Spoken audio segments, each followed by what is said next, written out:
The numbers more or less were in line, as Ankleshwar was talking about. I think the interesting thing is that Chidambaram delivered 2 straight years, a significant consolidation in the budget. Remember, we started back in 2012 when it was brought in June, when the budget was threatening to hit 6% of GDP. It's 4.6% this year. You can always question the means, and we do question the means.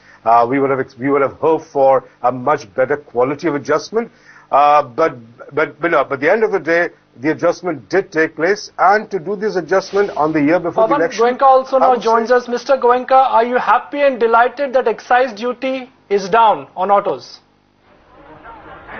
Well, absolutely. This was quite unexpected. No one was expecting such across-the-board reduction in excise duty, and it's a fairly large increase from 12% to 8%, from 30% to 24%. As an auto industry person, I couldn't have asked for more. Obviously, industry needed it at this time with the slowdown that we have been witnessing, but we're not expecting it in the interim budget. Hugh Young, how should the market read this budget? You know, expectations weren't that the finance minister would do too much. How do you think the market is going to read this vote on account? I think the market will read it quite favourably. As you correctly say, outsiders weren't expecting huge measures. The measures announced, the duty cuts and the like, I think will be taken generally positively. Although, of course, it might be short-lived because we're looking ahead longer than just the next 6 to 9 months, really. We're looking at a far longer-term issues that India faces. But it's certainly a step in the right direction and alleviates some of the current hot issues. Dr. Chilana, I have 2 quick questions for you. Number 1, does this look more like a full budget rather than a vote on account given by the number of populist measures he's announced? And number 2, does the fiscal deficit number look a bit too good to be true? Because in December, if you remember, we'd already touched 95% of a 4.8% target. And now suddenly, hey presto, we have a number of just 4.6, despite a number of measures he's announced that will have effect even in this current fiscal. So what is your take on both these questions?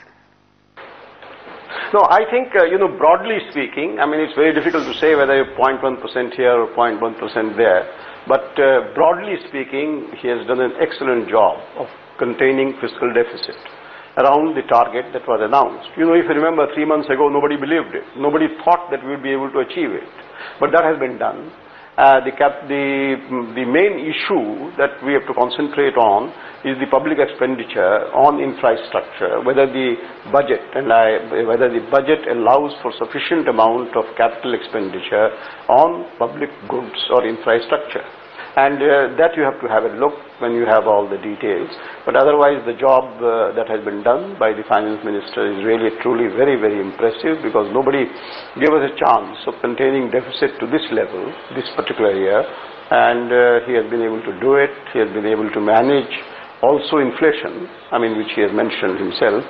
And what the real issues are slightly different. But what I think is, so far as the financial management of the government expenditure and financial management of the fiscal deficit is concerned, the job is truly impressive, and we should be very happy about it. Dr. Rangarajan, your first take on the budget, are you very happy with the fiscal deficit number, or would you really question the composition of that? Because if you look at the revenue deficit to fiscal deficit number, it is higher than what is budgeted. So actually the revised estimates numbers are not as good as it would appear given the budget estimates. So what is your take on that, sir?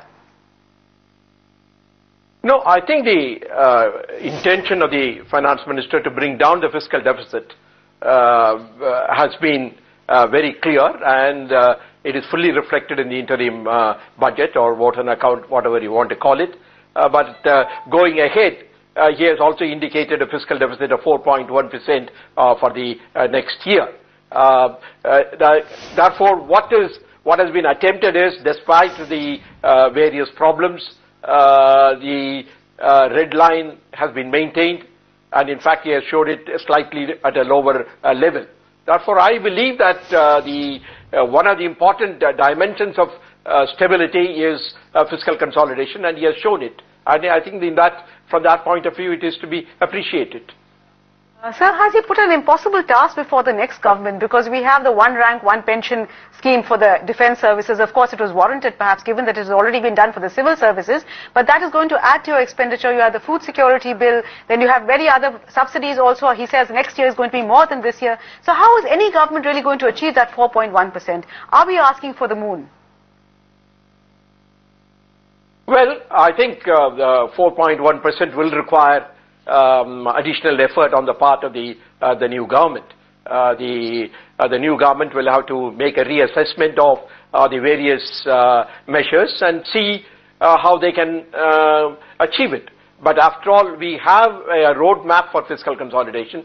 We need to go down by 0.5 percentage point every year in order to achieve the 3% goal or the 3% mandate given in the FRBM Act. Therefore, efforts will have to be made. After all, this budget is totally free from any taxes, and therefore the scope for any taxation must be reviewed by the new government.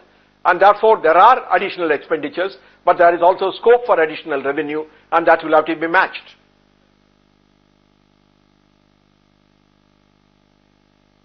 Yes. Well, I would say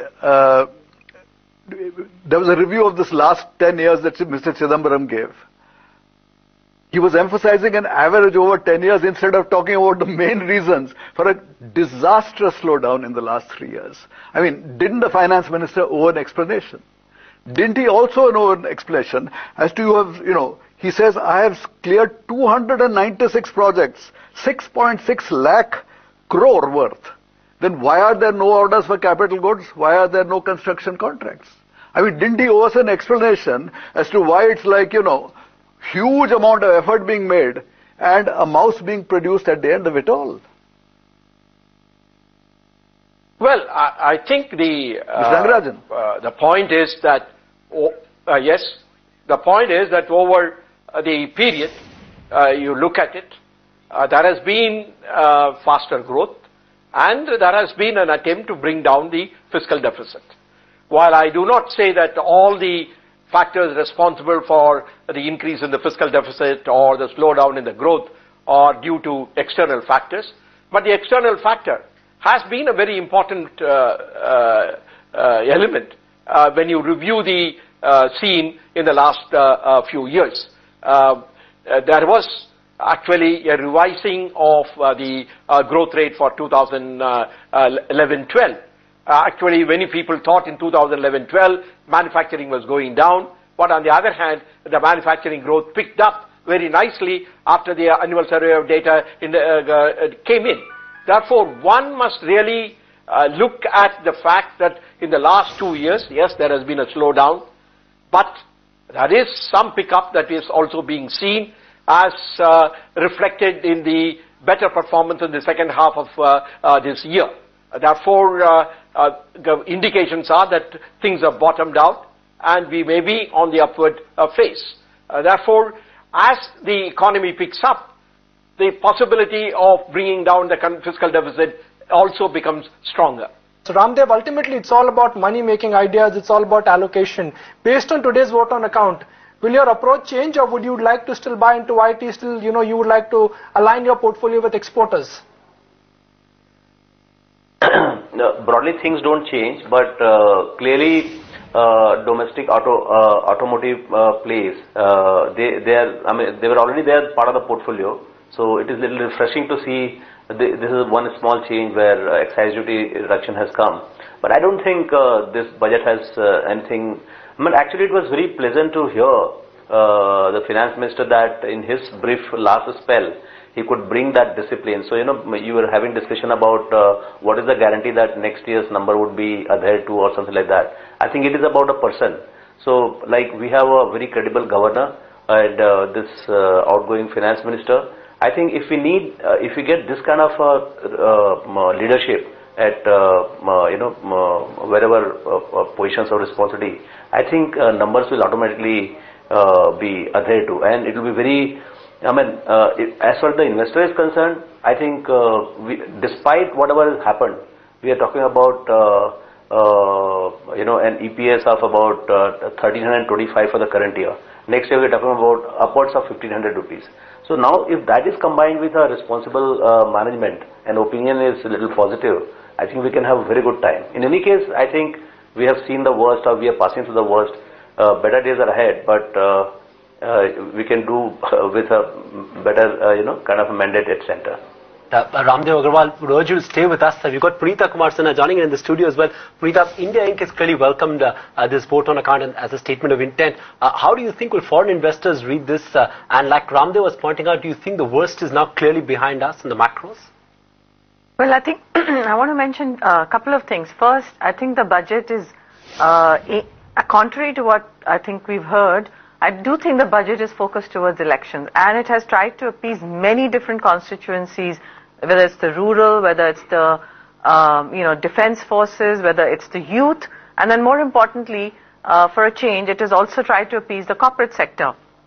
And I think the corporate sector is appreciating that, and I think some of it is to do with the fact that he's balanced the needs of many, many people and has actually tried to kind of keep everybody happy ahead of the elections. So in that sense, I guess it is an election-oriented budget. Now, with respect to the investors, I think that if you look at the industrials, they have taken a big beating this year and last year, and the valuations of the cyclicals, capital goods and autos and these sectors are really quite attractive, but there has been no catalyst to drive them to better valuations, and I think this does give some kind of a catalyst towards these beaten down sectors where the valuations are attractive, and so I think there could be some short-term benefit that we might see in those sectors from an investor's perspective.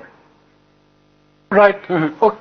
Swami, would you agree with Punita that contrary to popular perception, this is actually in many ways a vote on account which is full of populist statements?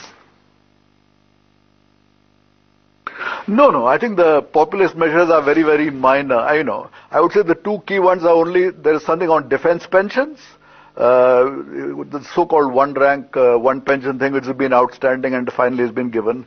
And the other thing I think is on the student loans. 2,600 crores as a kind of student. Again, modest sums of relief, although he claims 9 lakh students, which is a significant number of people. I wonder whether those guys are above 18 and have the right to vote. I suspect they do. And in any case, their parents might be grateful for small mercies. But I said, given, if you compare this, for instance, with, shall we say, Jaswant Singh's vote on account back in 2014. I mean, there he cut excise duty on a huge, long list of items saying, the aam aurat, the kitchen, the ghar ka cheez. So, compared with what other guys have done, this was minor tinkering. I would not call it populist. In fact, I would say that really, if you say, where are the main changes? It has been on things like auto and capital goods. So this is a vote on account thing. It is aimed at the arm manufacturer and not the arm admi. So, I mean, it's not populist. It is attempting to do something for the economy. Yes. Mr. Are you disappointed that for once the housing sector hasn't got a look in? In fact, he seems to have favored auto rather than houses. And maybe you think that an average Indian needs a house first and then a car or any other vehicle. What is your take on it, sir? My take is that one would not have expected too much out of vote on account, because let's understand this is not a full budget, and therefore there is that much that the finance minister can do and not much more than that. So I'm not disappointed in that sense, because frankly the housing sector has got reasonable benefits over the years, and one would just hope that those benefits continue, and that is something we will get to see when the final budget gets presented by the new government. But having said that, I think the more important thing, leaving aside housing for a moment, is the fact that the finance minister has not disappointed at all on the fiscal deficit, and he's put in a number which is sub 4.7, 4.65. For next year, he's talking of a number of 4.1%. So I think these are things which are positive. He would have had the handicap of lower tax collections in the current year, primarily arising out of the fact that the economic growth is lower. If the economic growth is lower, logically, tax collections would also be lower. But that has been offset by the 2G auction, offset by the dividend payments that he would have received. On the expenditure side, my only wish is he could have spent a little more on infrastructure development, because whilst we tend to keep looking at things on a year-on-year basis and look at deficits and revenue and all of that every year. I think it is important to keep the big picture in mind. And the big picture is, if we are taking a 3-year, 5-year, 7-year view on India, we need to bring into control, or bring to control certain basic things like inflation. Inflation for India is structural.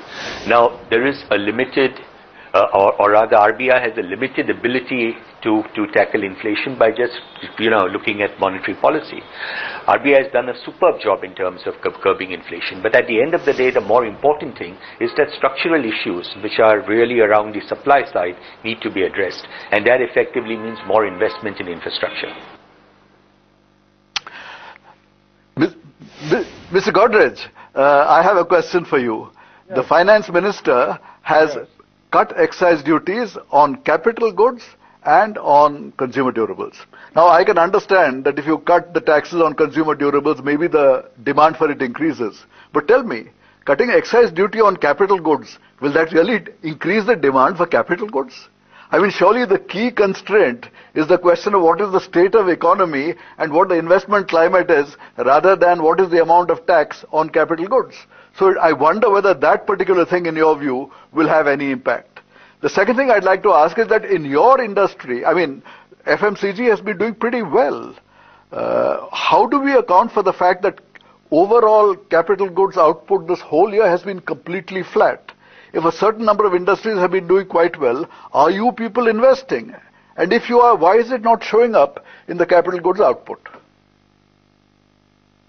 Well, the capital goods excise reduction, I don't think will have any impact on collections, because as you know, capital good excise duty is mod vatable. So I don't think it will have much of an effect in my view. So it's neither here nor there. The reduction in excise duty on consumer durables, autos, etc. will certainly be helpful. As to your other question, there is a slowdown in the FMCG sector too. Demand is lower in the last 6 months than it was earlier, and of course capital investment continues by the FMCG industry in a strong way. It's not a very capital intensive industry, and clearly to meet the demand we certainly keep investing.